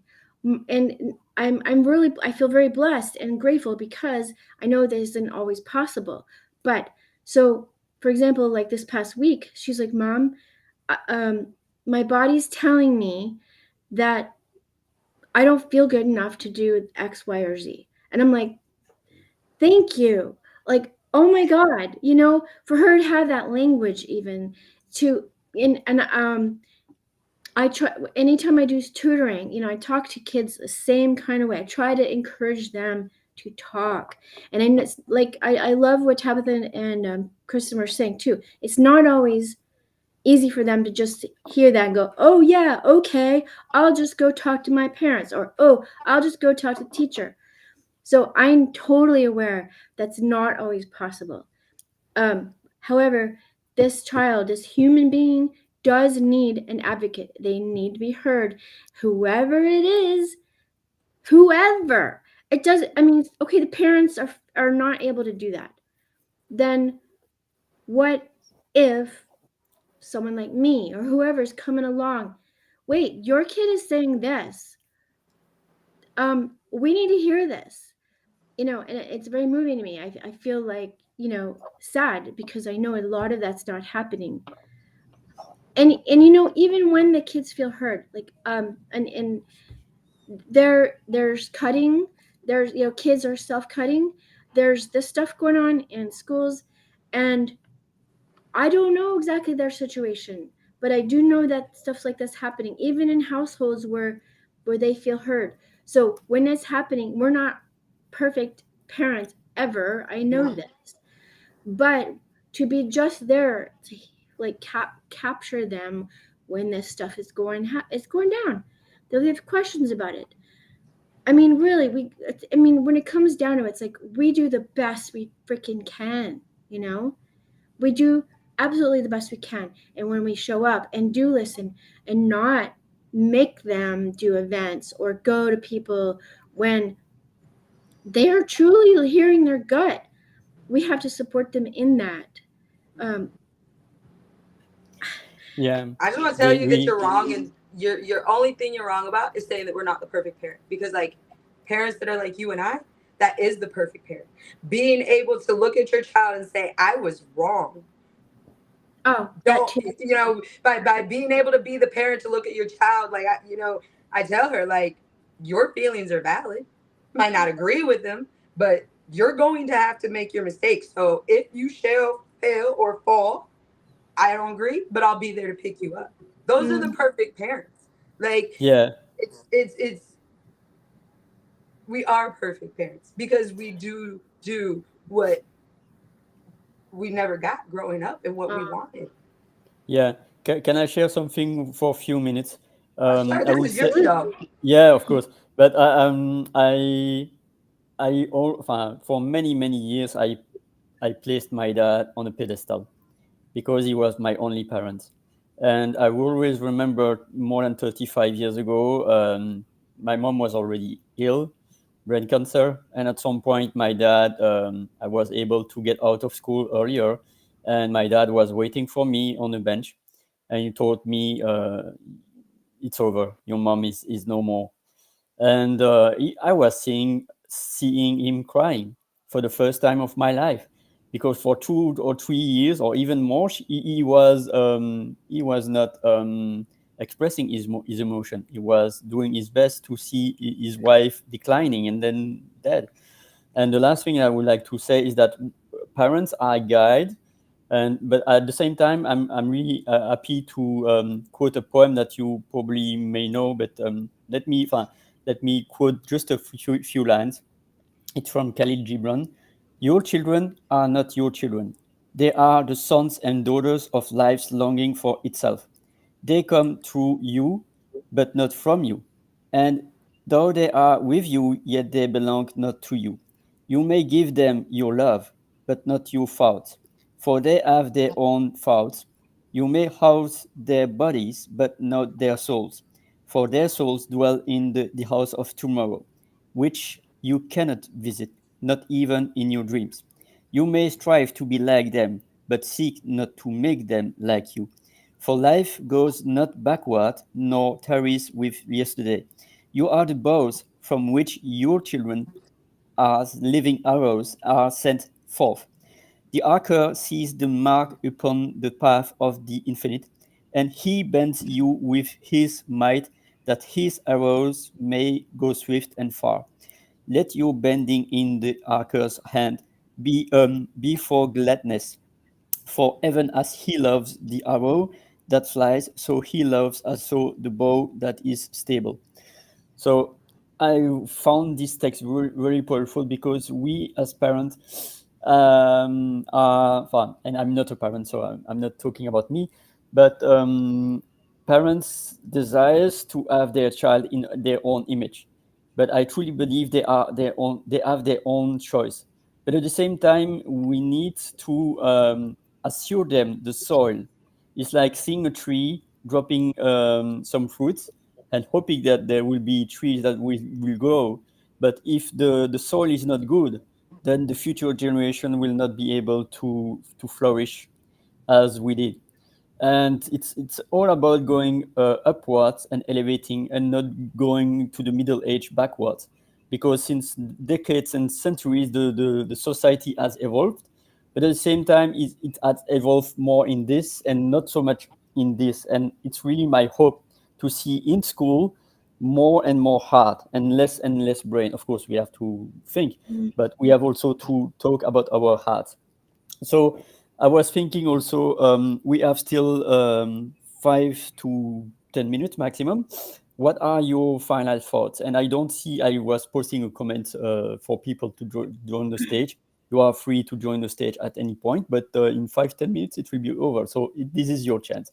So aside that, Michelle, Jackie, thank you so much. And also Kristin, Tabatha, Crystal, to join. And what are your last words?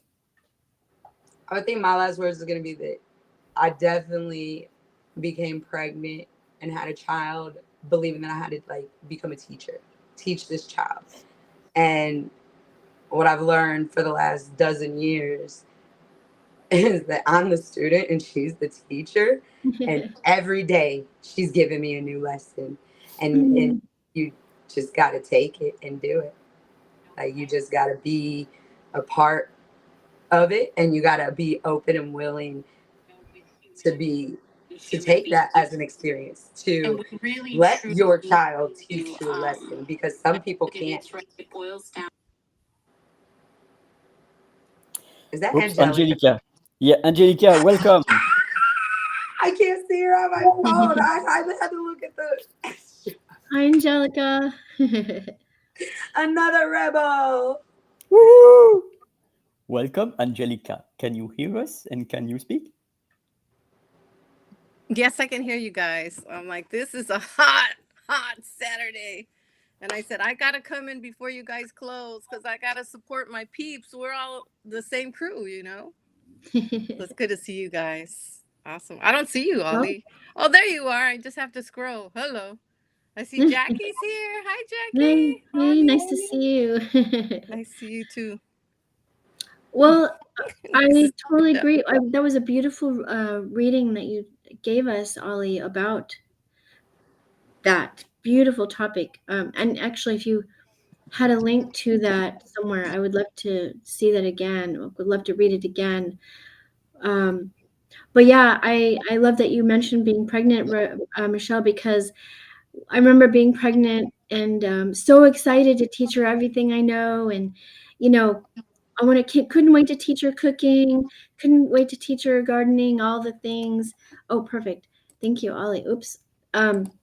So, and it's hilarious because she does not like to cook. She does not want to cook. And gardening is not even a possibility, certainly in my apartment area. Like, it's just not doable. And my metaphysical things, all of the things, she's just not really, she does her own thing. And I've had to let it go because I had all these things that I was like, oh, I can't wait. My mom taught me all these things. I can't wait to pass it down.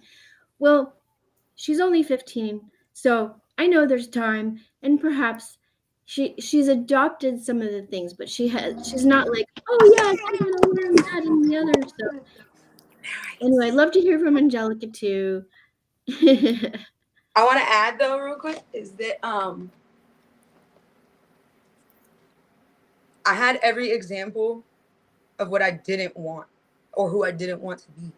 So to get a child that I have to keep alive and that their survival is 100% dependent on myself, because I don't have a family support system. I don't have her father's family support. I don't have a friend support system.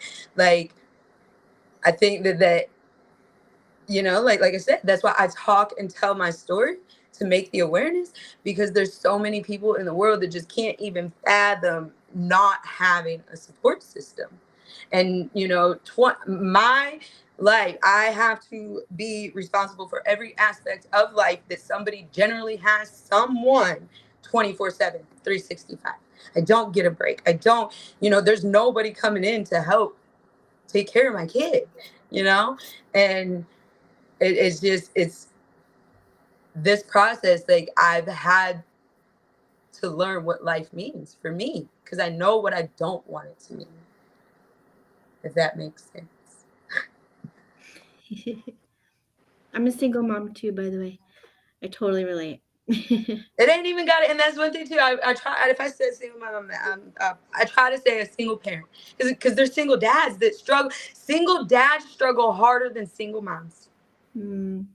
It's statistically proven. Wow. Sure, makes sense. Yep. That's why we need to, like, it's the parent. It's the human.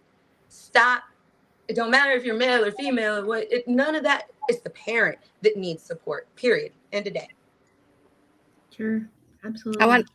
Can I add something to that? Yeah. I want to add something because I have a friend who was a single dad, and he told me it was pretty rough for him as well. But working at Head Start as when I was a parent engagement aide, one of the things that we try to do is make the dads feel comfortable as they come into the site, because so many times it's the woman, the mom, that brings the child into the center. So all they see is, you know, the support that moms are getting. But we try to put up pictures of children with their dads and include them in a lot of in a lot of activities. We have a male engagement committee so that males can be involved in the education of the children, and it really adds a lot to the children's to the room when they see a dad come into the room, because a lot of those children don't have a dad that's there. So when they see a dad there, they all gravitate to the dad, and he's like the superhero, right? So it's important, I think, that that we look at both parents. So I love that It would be a great that. conversation. I don't know if you guys know Emilio. He founded Eagle of Hope, and that specific, like, section of this conversation, he would be amazing. Like, he will tell you, as a, like, not only being a father and what it is with parenting, like to be incarcerated and then to have to come home and rebuild those, like, he would be a prime, like, you want some good knowledge nuggets, you can get them there. Yeah, I totally agree. I was it's amazing because I had this on hand for a few previous sessions. So here is Emilio contact. That's what's up. Look at that. So yes, exactly. He's. I mean, and he advocates hardly. Like, he hard for it. Like, because it's. I think like, because you just. Oh my gosh, I wish I had the exact statistic on me right now, like, for what a single parent household is. But then when you take the single parent percentage and then you get the analytics for it being mothers versus fathers, and then the resources that are available in the community. So it's very disheartening that it isn't an equal. Any single parent needs resources and a village and support. It doesn't matter if it's the mom or the dad. I agree. But I know Ollie wants to get off here, so those were my closings. I'm gonna listen to everybody else. I'm thankful, Ollie, and I'm thankful that I got to be published co-authors with everybody. You guys are awesome. You're muted, Angelica. I love the heart. Oh, there you are. I need a heart. I need to get one, because this is just that's awesome. And also an angel. We are all angels in disguise. Beautiful. Look, I got a heart, you guys. This is mine. This is mine. Off the wall. Oh my Aw. goodness. So we I lost have everything. one too. We lost everything in a fire, and one of her aunts had this from what it was given to her when she started school. So she gave it back after I lost everything, all my mementos in the fire because it's Angelina, and she did it in school. So sweet. So her aunt Oh. gave it back to me so I could, because I had no mementos or saved memories. So I do have a heart. I need to get a littler one. Oh. Let me stop. No. Go ahead. Closing thoughts. It's good that you have a big heart, girl. You got a big heart physically inside of you too. So I think all of us here do. Yeah, for sure. And that's why we're here. I'm glad you guys let me come in last minute. I was like, I was rushing. I was rushing to come in. I said, I got to put a little bit of makeup on at least. Listen, you pour me. Well, I'll come to your interview. We can do it all day. Well, be your own self. I would say, hop, to remove This my is my hat own self. because hat on your own self, Angelica. I will be my own self, and I have many faces and many hairdos and many wigs as well. But anyway, I was about to say, let's get to the wigs because I've seen some fire ones. Whew. Fun. So this is Jackie? my first time I've been in a live with Jackie. So thank you, Jackie, for Oh yeah. letting me be here with you too. And I think first time that I'm in here with Michelle. No, we did it with We've been in lives. But it's nice to A we gotta little do more more of crowded these. lives. This is less people. I think it's nice to have have it like this. Everybody gets a chance to talk and we have a conversation, right? So That's why Keith and I do our platform. Like it's the conversation, and it's the depths that it goes, and it's what gets made aware of. Like that's why we love, how we're building that platform. It's not about like who's not to. I'm not nobody, please, Jesus Christ. Oh my God, don't take my words like wrong. Like I'm not discrediting people's, input. their room. It's, sometimes it's better to just not have 75 inputs. Ooh, Yeah. another one will join. Ooh, amazing. I'm happy to welcome Kim. Kim, how you doing? So pretty. Everybody is so pretty. Good to see you. Hi, Look at all Yes. the authors. Yes. You guys Hi. are beautiful. We Yeah. made it in on time, Kim. Perfect. Yes. We are on time. best-selling international authors. You're on mute, Kim. I think you're on Okay. mute, Kim. Uh, Hear you now. We hear you now. okay. Yeah. We are on. You and I, Angelica. We are on our own time. On time. Oh yeah, Yes. because we're on PST time. Yes. You too. So how's everybody And you doing? too, right? Everybody's yeah, good. Everybody's got a big heart here, including you. Well, it's time to shine now. It's the after party. Yes. You got some I was liquor just in there? saying No. that, I was just saying when you came in, like we are all, as of last night, international best-selling authors. Yay! Thank I'm you, so CJ happy. and Susanna.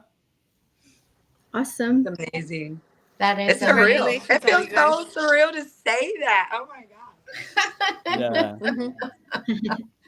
Absolutely. It's such a phenomenal celebrations because I know as a solopreneur we can work on our own and just join this community and many other community. It's just like for me, I was thinking the analogy of like when you lit up the bonfire, that's one log. It's hardly any light come out from it.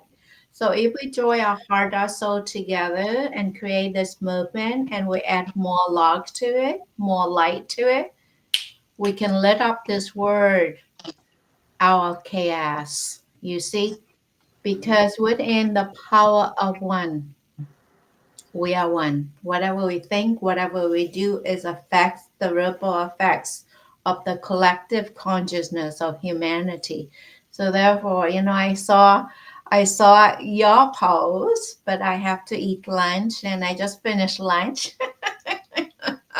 I have my heart somewhere. I have plenty of heart. Yeah, because you are a heart healer, you have a heart, of course. Yes. Yeah, I have them somewhere. This is my gigantic rose quartz. Awesome. Whoa. See, it's Wow. bigger than my hand. That's beautiful. Yeah, it's I really had a big. rose quartz that looked like a heart. I lost it in the fire, but because somebody knew how important it was after the fire, they sent me another rose quartz that Yeah. it wasn't as big. Not the and it doesn't look fire. like a heart, but I think the significance they said was that it looked like a flame. And they It kept is telling a me I was going to flame. be the phoenix that would rise after that fire. And that's why they picked the flame looking. That's beautiful. Wow. It That's is. beautiful. And I keep Yeah. it like on my desk. So Everybody, let's give Michelle a heart. If you do this, Oh, yes. this thing, Thank you. Let me go get my amethyst heart. I'll be right back. You guys can talk. Yeah. Well, I'm that's gonna our go only get all my conversation, Holly. crystals. Yeah. I don't Yeah. know why, So, but and when I go like this, hearts come up. I know I don't automatically. get yeah, hard. it's on Mac, I think. It's especially Oh, on Mac. Mac. Yeah. Yeah. I thought everybody had that. I was okay. No, no, But it's not Shut trying my. to like hook up a new Let mic me last night. It was not working. let me shut my mouth then. yeah. Yeah, so and Angelica, tell us more about you. What is your mission? I'm happy to spotlight you also. Oh, you mean the mission from the story? Um, well, I think what I think I'm gonna do is just write the first paragraph and put it in the post. I think if we put the first paragraph, it Yeah, gives but people. I did it's it at about cert release. Oh, you I did think that. I did this. I think I took the second paragraph with 2 lines from the third, and Hmm. that was all I included in the excerpt. I think it's I'm gonna put that in a post. Go ahead, Ali. yeah. Sorry. It was more to hear from you about your mission, your are you doing right now to elevate humanity and to Beautiful. yeah. Oh my gosh. What I'm doing Wow. to that is gorgeous. Mm-hmm. What I'm doing to elevate humanity is, well, I work with a lot of low income families, and one of the things that I feel is important is, oh, that's gorgeous. I love it. Sorry for the distraction because I cannot I'll wait get to back to share that the question. energy of it. I'll get It's back See, to that okay. question after we see, see it's all the bigger than hearts. my Yeah. head. Look, Yeah. see, my Wow. head only half of the size of it. I That's want a dress gorgeous. that's that color and sparkly. Yeah, That it's sounds like really two deep. hearts. Yeah, this is I don't know. It just whenever it have a shell, these faucets continue to grow. Wow. Really? They continue to grow as long as there's skin intact to it. Well, I didn't Because know Ooh. that. Wow. these little faucet, it was tiny when I got them. Now it grow bigger. Wow, It Wow. It's does like grow. two that's hearts together. amazing. Yeah, I never knew that they grew. That's they do interesting. It's a grow. You living look. being. I see It's the Yeah, now. crystallization process. Mm. A bunch Oh, of science. Wow. I got the STEM people in here now. all right. Okay. I'll stop sharing my crystal because I have a whole bunch more. You're talking about the crystal, forget it. They want to be known. They want to be seen. Yeah. Very Gorgeous. nice. Exactly. Well, let's hear Yes, yes, yes, what yes, everybody's yes. mission is. Let's hear what everybody else's mission is too. You begin first, Angelica. Oh, okay. Well, I guess I'll finish up. Well, my mission, since I'm already working with families that are low income, there's a lot of children because they come from low income families. They struggle with self esteem. They struggle with, they might be the child that gets bullied at school. So mine is, and also, human trafficking. So that's a big thing over here because we're so close to Mexico.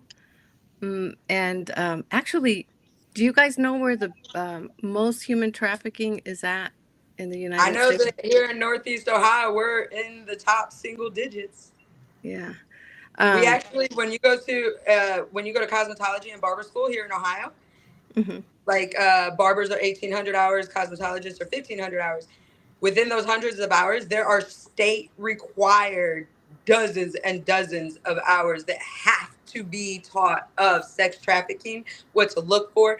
If somebody was to bring in somebody they've kidnapped and were trying to change their identity, like it's actually a lot of people like, and again, that was me being naive, thinking this was taught nationwide, and apparently mhm. it's not. Yeah, and it should be. It should be taught, I think, early on. Parents in Head Start need to know Oh yeah. about that so that their children are safe, right? But I was looking, and I don't know if this is true because Google, but it said Houston, Texas is number one. And Wow, I was really? Wow. I was surprised with that, because I think Houston is a small city. So I was thinking about all of our LinkedIn friends that we have in Houston, and Some of the wow, characteristics that contribute to that are the accessibility. So, like, for example, here in Northeast Ohio, like, especially this Tri-County area, there's the Great Lakes and the mhm, waterways.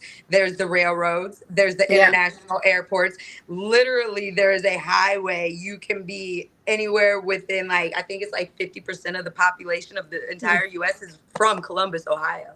mm-hmm. So it's like all that contributes. And I'm pretty sure that Houston has a massive international airport and different, those means. Okay, yeah, Yeah, Can, and yeah, in the anti-trafficking, I would like also to spotlight Kristin because Hmm. she is doing a, yes, a lot of amazing things to tackle human trafficking.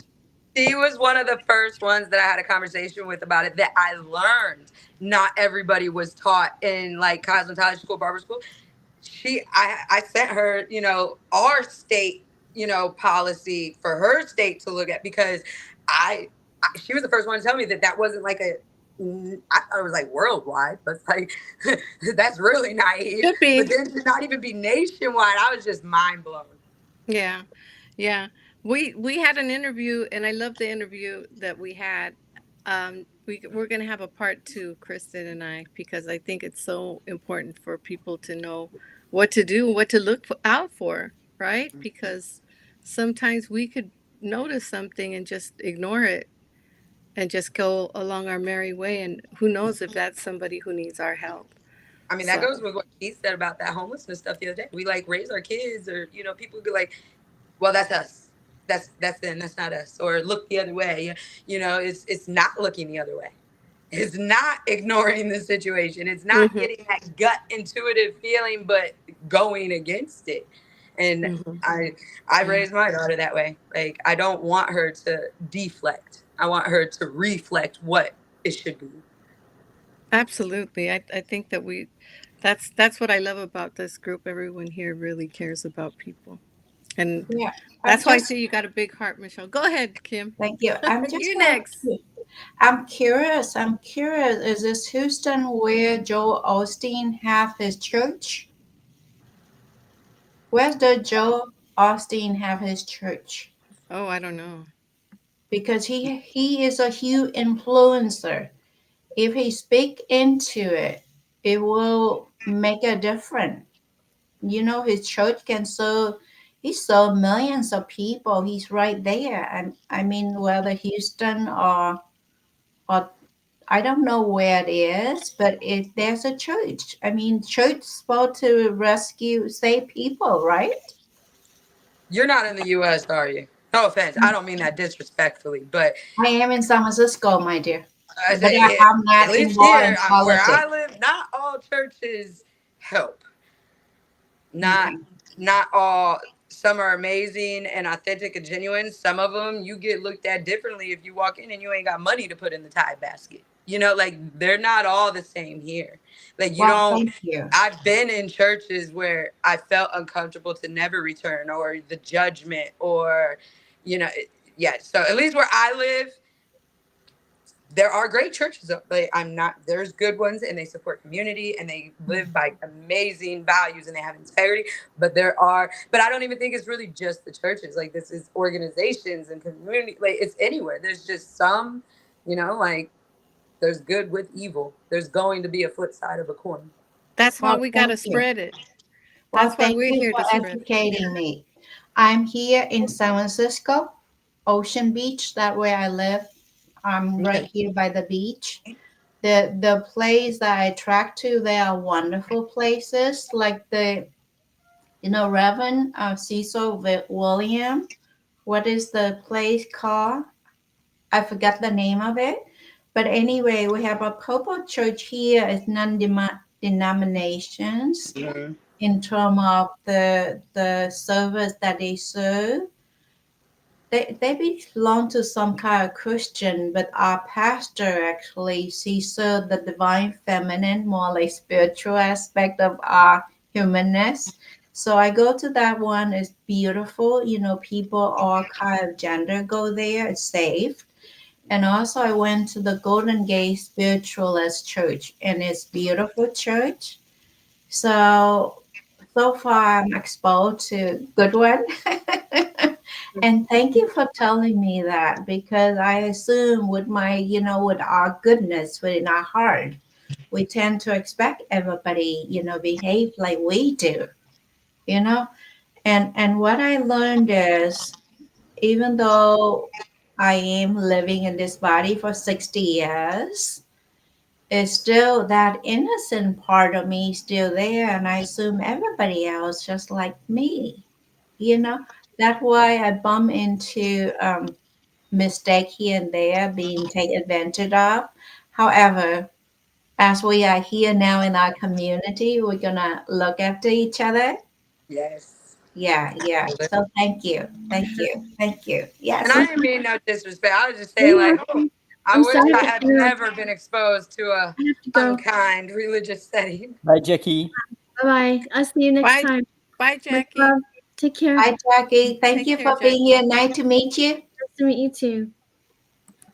Bye. Yeah. So are we stream out somewhere? Yes, on YouTube and LinkedIn, and it will be available Facebook. for the replay team, also. Okay. And Wonderful. I'm really blessed that you came, Kim, and also you, Angelica. And kudos Thank you. for you, Michelle. It has been more than an hour and 52 minutes right now. Wow, well, it's near 2 It's on hours. Facebook too. I'm streaming on Yeah. Facebook, YouTube, and LinkedIn. Oh, wonderful. Yay! Oh, yeah. Yay! I don't know how to stream out, but I love to go to Instagram. Any one of you in Instagram? I know Angelica and I connect in Instagram. Yeah. I have like my personal Instagram account is locked, and they won't unlock it for some reason. And then my organization is there too, but I don't. It's really just posting content. I'm not really like being active on social media is more so pushing content, creating awareness.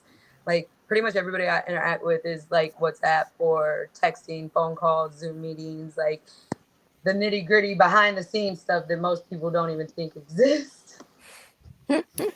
So last but not least, I will end this by asking the whole of you to envision a better world. So I will start with imagine that you see the world of your dreams coming in reality. What the world of your dreams becoming real would be. So I start with Michelle, and then Angelica, and then Kim. It's just really a global inclusion and just peace and kindness, and switching from systems that look at humans in pairs and categories and just doing individual centric frameworks that support a human for who they are, not what they look like or how old they are or their gender or their marital status or their socioeconomic. Like, it's just inclusion. Like, every human should just be treated as a human. And I mean, that's it. May this come true. I'm working on it, bud. I'm working on it every day. We are. Yeah, well, yeah, there's a whole team of us out here. Constant collaboration, constant talks, and just drafting the making a real life business model, I guess you could say. And look at that, Kim. Amazing. That's beautiful. You are a true artist. Yeah, this is one. Let me show this. So because it needs to be out and about globally. This is my Yes. vision for humanity. This is 30 by 40 inches. Wow. This is the goddess. There's a bird that carry the message of peace and harmony, and that made the master heart healer there in Indian form. You see that gigantic heart? Our job is to heal the heart of humanity in the Big Bang. There is the Stonehenge. Each of the Stonehenge represent our spirit guides and their humanity, because we call humanity need to come together to make new choices to heal the earth. So this is my vision for humanity. Can you see? Yes, we can see. Yeah, it's So, beautiful. So this is my, I pray to make this into a movie, because we need to make a movie. Angelica, we need your help to make this into physical reality, because love heals. And Angelica just left, I think, because I don't see any more Angelica. But she will watch it on replay, I think. Oh, okay. Yeah. Thank you. Thank you very much, Ollie. I appreciate you. Thank you, Michelle. So for me to answer your questions, how can we help to elevate humanity consciousness? Just thinking of the power of one. What does it mean? Because we are one. See, within your heartbeat, my heartbeat, and the heartbeat of humanity is the same. So whatever we think, whatever we do, whatever that we envision, we affect each other well-being in the collective consciousness of mankind. So if we can return to love by loving ourselves, healing our human heart and spiritual heart, from this place of deep healing, we will affecting that collective consciousness of humanity from fear to love. So that's what the power one is about. It's all about the higher value that we represent, and also to return to love by loving ourselves and loving each other. Thank you, Kim.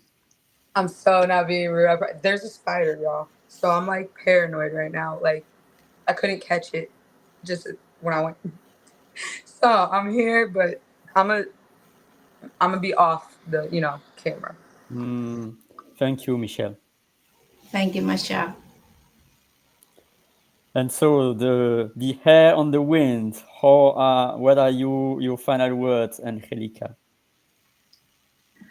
My final Before you word. say them, I immediately just thought like this, like my hero song. That hero song, like, oh my God, what was it, like 1993? Was that Mariah Carey? Oh my God, You Are My Hero or whatever. Was it Whitney Houston? Oh my God.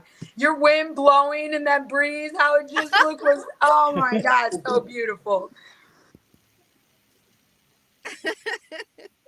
Oh, that's hilarious, Michelle. You're funny. What I was thinking, because you said to imagine, right, a world that you would love to see, and the world that I would love to see is one where everyone is showing love. After you show love, you're going to be kind, you're going to be forgiving, um, and you're going to overlook mistakes, because we all make them, right? Uh,